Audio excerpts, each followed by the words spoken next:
차트를 맹신해서 투자하는 거는 저는 절대 해서는 안 되는 일이다라고. 이게 또 저랑 반대되네. 차트를 맹신하는 건 아닌데. 구독 꾹, 좋아요 꾹, 저에게는 큰 힘이 됩니다. 그러면 오늘도 인포스탁에서 그렇게 시장 정리하고 온 거예요? 그치. 아침에 저의 일과를 말씀드리면 저는 이제 그 5시 반에 일어납니다, 여러분들. 5시 반에 일어나서 이제 여의도로 출근을 하죠. 여의도에 키움증권 그 건물이 있거든요. 거기 가서 이제 메이크업을 받고, 저도 나름대로 거기서는 아나운서니까 일을 합니다. 방송을 하고 거기서 한 12시 정도까지 일을 하고 이제 퇴근해서 바로 이쪽에 장안동 장안평역이라고 거기에 이제 인포스탁 데일리가 있는데 거기서 한 4시 5시까지 일을 하고 이제 그 시황을 이제 정리할 때 오늘 혹시 뭐 미국 주식에 대해 정리를 했나요? 한국 주식에 대해 정리? 한국 주식이 열려있는 동안 일을 하는 사람이기 때문에 시황을 정리할 때는 한국 주식을 정리하고 근데 이제 아침에 출근하면 항상 미국 주식 어떻게 끝났는지 그거부터 먼저 확인을 하고 주식이네 다. 거기서 뭐 이제 뭐 마이크론이 뭐 얼마가 됐다더라, 뭐 AMD가 얼마나 올랐다더라 이런 걸 보면서 이제 아침 시황을 좀 예상해 볼 수 있는. 미국 보유 종목 있어요? 미국 보유 종목? 아니면 보유 종목은 보유하고 없고. 싶은 거. 근데 솔직히 요즘 같은 경우에는 시장의 분위기가 너무 안 좋다 보니까 뭐 그거에 따라서 사기도 또 애매하고, 그러니까 뭐 그거에 따라서 뭐 유가 관련주를 산다든지 천연가스 관련주를 산다든지 그런 분들이 많을 텐데 그러다가 뭐 또 지금이 고점이면 어떡해요, 그렇죠? 뭐 그럴 수도 있는 거잖아요. 그렇기 때문에 또 남들이 안 보고 있는 거를 살려니 또 시장이 너무 불안해. 안 보는 건 또 안 보는 이유가 있을 것 같아. 그래서 만약에 지금 신규 매수를 하게 된다면 저는 이제 그 흔히 구조적 성장이라는 표현을 쓰는데, 그러니까 지금 하고 있는 일에서 어떤 발전 가능성이 있어 보이는 거. 그러니까 예를 들면 국내 시장에서는 요즘에 제가 그 말하고 안 샀던 종목 중에 코오롱이라고 있거든요. 코오롱이라는 회사가 원래 화학회사인데 거기서 이제 수소를 한다고 얘기를 했다가 미친 듯이 급등을 했던 코오롱 플라스틱이라는 그런 종목이 있습니다. 그런 것처럼 지금은 약간 주목받지 않는 일을 하고 있지만 그게 만약에 살짝 건드리면 되게 크게 터질 수 있는 그런 거를 오히려 지금 모아놓는 게 나중에 이제 미래를 도모하는 길이지 않을까. 지금은 뭘 사도 솔직히 물리기 쉽다고 생각하기 때문에 그래서 별로 신규 매수할 생각은 없고 하게 된다면 그런 걸 하지 않을까 싶어요, 여러분들. 지금 석유가 이제 올랐다가 내렸다 하는데 올해 원유가 얼마까지 간다, 뭐 내년에 원유가 얼마까지 간다, 뭐 이런 본인의 의견이 있나요? 근데 내년에 200까지 보는 사람도 있더라고요. 2022년에. 유가가 200을 간다고요? 네, 올해는 100까지 보는 사람도 있고. 유가가 200을 가면 전 세계가 망합니다. 유가가 200달러가 되면 우리나라 지금 이거 불도 못 켜요, 이거. 전기도 못 켜고. 왜냐면 이런 비싼 기름을 갖다가 공장으로 돌려야 되고 우리 뭐 2차 전지 만들어야 되고 반도체 만들어야 되기 때문에 현실적으로 200은 아니죠.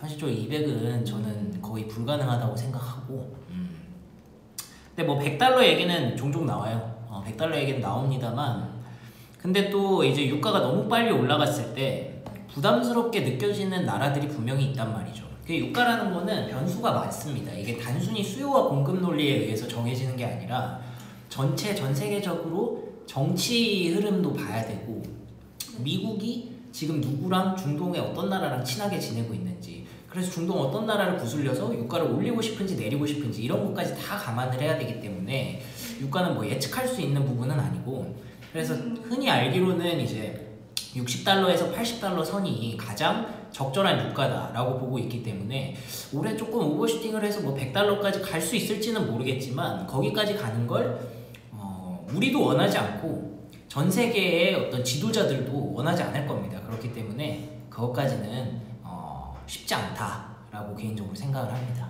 네.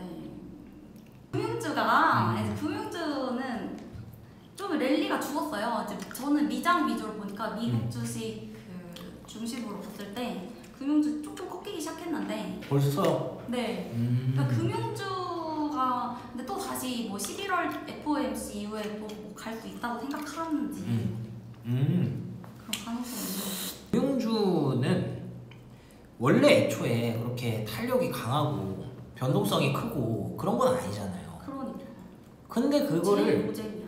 그 노잼인 거를 버티는 사람은 언제든지 사도 상관이 없다. 왜냐하면 지금 금리가 인위적으로 엄청나게 낮아진 상황이잖아요. 뭐 지금 앞으로 올라갈 것이다 실제로. 그리고 한국에서는 이미 올렸고 네. 이런 것들을 보면서 이제 금융주가 앞으로 더 갈까? 혹시 못 갈까? 뭐 이런 얘기를 하고 있는데 한국은행에서 올려봤자 0.75%, 1.75%인가? 네, 아무튼 그 정도밖에 안 되고 미국에서 올리기 시작해봤자 지금 제로에서 조금 올리는 거란 말이죠. 네. 그러면은 앞으로 걔가 계속 올라갈까요? 떨어질까요? 당연히 계속 이제 올라가는 추세일 수밖에 없단 말이죠. 네. 그렇기 때문에 금융주는 네. 언제 사도 저는 괜찮다고 생각을 합니다. 근데 그렇다고 해서 네.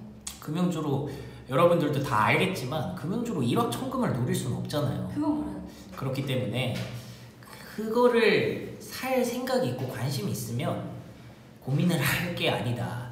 근데 저는 애초에 관심이 없습니다. 아 금융주에 관심 없어요? 1억 천금을 노리는 스타일이기 때문에. 아 그래요? 아. 전혀 아닌 줄 알았는데 국내 시장도 한번 물어보려고 하긴 했었는데 저는 국내 시장을 사실 내년 벚꽃이 피기 전까지는 좀 하방일 수 있겠다 아니면 뭐 3000스피 근처에서만 놀겠다 이렇게 보고 있는데 영석 오빠는 어떻게 보는지? 네. 상당히 좀 긍정적으로 봤었어요. 왜냐하면 이런 뭐 악재들이 좀 쌓이기 전까지는 테이퍼링 이슈도 어느 정도 거친 것 같고 결국 그래서 테이퍼링을 하기 시작하면 언젠가는 뭐 조용해질 거고 그 다음에 죽어 있었던 뭐 반도체, 자동차 이런 애들이 살아나면서 시장의 지수를 좀 끌어올려 줄 것이다. 그래서 실제로 아직까지도 모 증권사에서는 내년 코스피 전망치를 3,800까지 보고 있는 게 아직까지도 솔직히 뭐 몰라요. 어떻게 될지는 잘 모르겠는데 저는 지금은 이제 반반인 것 같아요. 나도 엄청 좋게 생각했다가 이 정도로 많이 쌓여있고 공급망에서 이 정도로 문제가 생기고 인플레이션이 이 정도로 악화가 되는 게 이게 단순히 일상적인 문제가 아니라 구조적인 문제라고 본다면 이게 쉽게 나아질까? 라는 생각을 이제 하기 시작한 상황이라서 그렇게 좋게 보지도 않고 그렇게 나쁘게 보지도 않는다. 근데 제가 한국 주식을 하는 이유는 단 하나입니다. 미국 주식은 제가 대응을 할 수가 없거든요. 장주는. 자고 있어서. 그렇죠. 네, 저는 이제 회사에 출근해서 항상 HTS를 켜놓고 일을 해야 되는 사람이기 때문에 거기서 이제 뭐 갑자기 얘가 엄청 어마무시한 악재가 터진다 그러면 손절을 할 수도 있고 뭐 여기서 더 살 수도 있고 미국장은 내가 대응이 안 돼가지고 그래서 안 하는 것 뿐입니다. 뭐 잘하면 3,500까지는 터치해 볼 수도 있지 않을까. 올해 안에 정신을 좀 차린다면. 종목마다 목표가를 정해놓는데 이거 믿을 만한 건지 궁금합니다. 믿을 만한 거. 믿을 만한 거는 맞는데 거기까지 간다는 뜻은 아니에요. 그 리포트를 보면 되게 수학적이고 학문적이고 이게 이렇게 될 거니까 이거랑 이거랑 곱하고 뭐 PER이 몇 배고 지금 현재 뭐 영업이익이 얼마니까 그거 곱하면은 아마 이 정도는 돼야 된다 라는 게 목표가거든요. 그렇기 때문에 근데 그 목표가를 잡는 게 거기서 아무리 수학적으로 뛰어난 사람들이 분석을 해놔도 우리가 주식을 수학으로 하는 건 아니잖아요. 맞아요. 그렇기 때문에 사람 심리가 또 좌우되는 거기 때문에 수학적인 거 얘기 나와서 그러는데 미국에도 세계적인 수학자들만 모아놓은 투자 뭐 매니지먼트가 있는데 거기가 제일 수익률이 낮아요. 그렇구나. 그 수학을 잘한다고 주식을 잘하지 않더라고. 그쵸.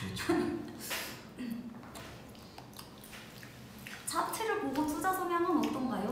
차트는 좀 보시는 편인지? 저는 이제 제 방에서 방송할 때마다 얘기하는 건데 차트는 중요하다. 차트는 중요하지만 내가 그 주식을 사고 팔 때 봐야 되는 게 한 20개, 30개 있다고 치면 그 중에 하나다 라고 항상 얘기를 합니다. 차트만 보고 투자하는 거는 절대 안 된다.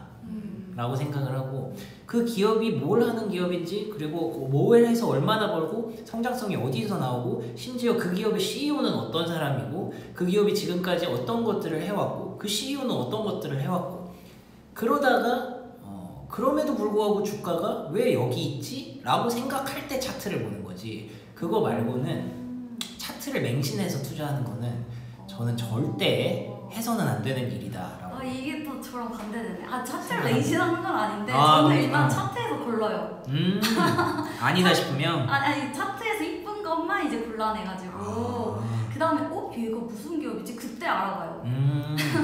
이게 그러니까 흔히 그 주식시장에서는 탑다운 방식이랑 바텀업 방식이라는 말이 있는데 네.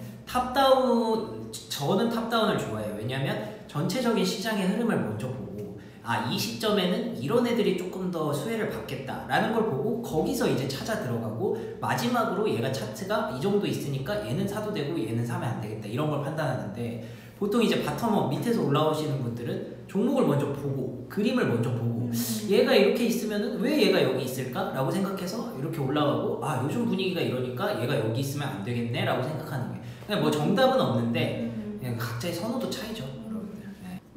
레빗 오빠 같은 경우는 원래는 재무만 보다가 나중에는 약간 차트를 보기 시작했대요. 그러니까 약간 그렇게 접근하는 사람도 있어요.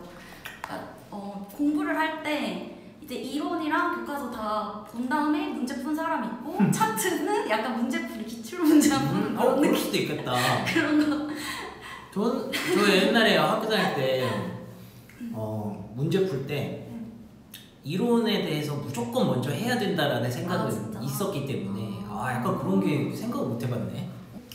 좀 이제 N잡이 주제다 보니까 뭐 궁금한 거 있으면 다 물어보세요. 네네. 뭐 방송하면서 힘든 것도 있겠지만 본업하면서 힘든 거? 그러니까 뭐 좋은 거랑 힘든 거 둘 다 얘기해 주셨으면 좋겠는데. 일단 좋은 거부터 얘기하면 네. 어렸을 때부터 꿈이 방송하는 거였기 때문에 학교를 정할 때도 전공을 정할 때도 나는 방송국에 가서 뭐 PD든 기자든 아나운서든 처음에는 정하진 않았었는데 그걸 하는 게 목표였기 때문에 어떤 태클을 타야 잘 갈 수 있을까를 먼저 고민하고 선택했는데 결국에는 지금 방송을 이렇게 하고 있다는 거 원래는 뭐 다른 생각을 하기는 했습니다만 어쨌든 지금 방송을 하면서 그걸로 내가 먹고 살 수 있다는 거 그거 자체로 되게 저는 감사하게 생각하고 되게 좋아요. 근데 또 반대로 좀 힘든 일이 있다면 그러니까 원래 하고 싶었던 그 장르는 이게 아니었다는 거죠. 아까도 말했지만 저는 완전 축돌이거든요. 진짜 어렸을 때 밤새 가면서 유럽 축구를 보고 그랬던 그런 사람이기 때문에 맨날 꿈 이런 거 물어보면은 나는 그때 어렸을 때 브라질 월드컵이 2014년이었나 그랬는데 브라질 월드컵 결승전 중계를 하고 싶다라는 큰 꿈을 갖고 있었어요. 그 되게 어떻게 보면 구체적인 꿈인데 그 정도로 나는 축구 캐스터가 꼭 되겠다. 못해도 축구와 관련된 무언가 일을 하겠다라고 생각을 했었는데 그게 결국에는 못됐죠. 아프리카를 중계를 하면 되잖아요. 그래도 되기는 하는데 네. 그게 또 용기가 안 나더라고.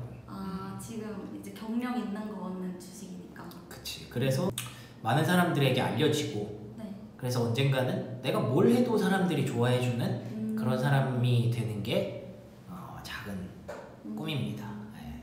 그래서 언젠가는 내가 키고 싶을 때 키고 축구 중계하고 싶으면 같이 축구 봐주는 사람이 있고 그랬으면 좋겠다.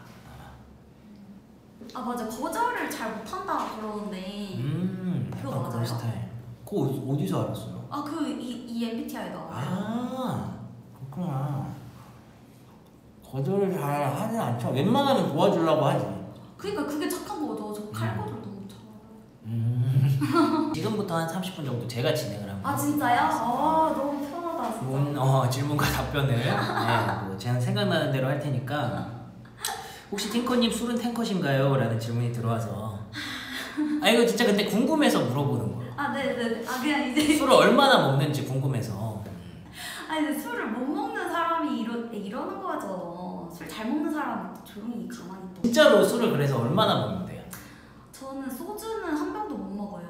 아 그래서 진짜로? 이런 위스키 가져온 건데 위스키는 저번에 샷으로 방송할 때 최고로 많이 먹어본 게 샷으로 9잔? 근데 그날 술 먹방을 왜 했습니까? 아, 합방할 때요? 아니 그때 뭐 40도짜리 먹었을 때. 아 그때 했던 건 제 생일이어가지고 그래서 근데 그때 이후로 안 먹었어요. 제가 술 되게 잘 먹을 것 같이 생겼는데 진짜 노래만 부르지 그때 이후로 안 먹었어요. 그래서 아프리카 TV 이제 방송을 하다 보니까 네. 어때요 좀? 잘 선택한 것 같아요? 지금 후회하고 싶지 않아서 이렇게 판을 키우는 겁니다. 아 멋있는데? 후회하고 싶지 않아서 판을 키운다. 한번 내가 그 칼을 들었으니까 뭐라도 배야겠다 약간 이런 마인드. 네, 그쵸.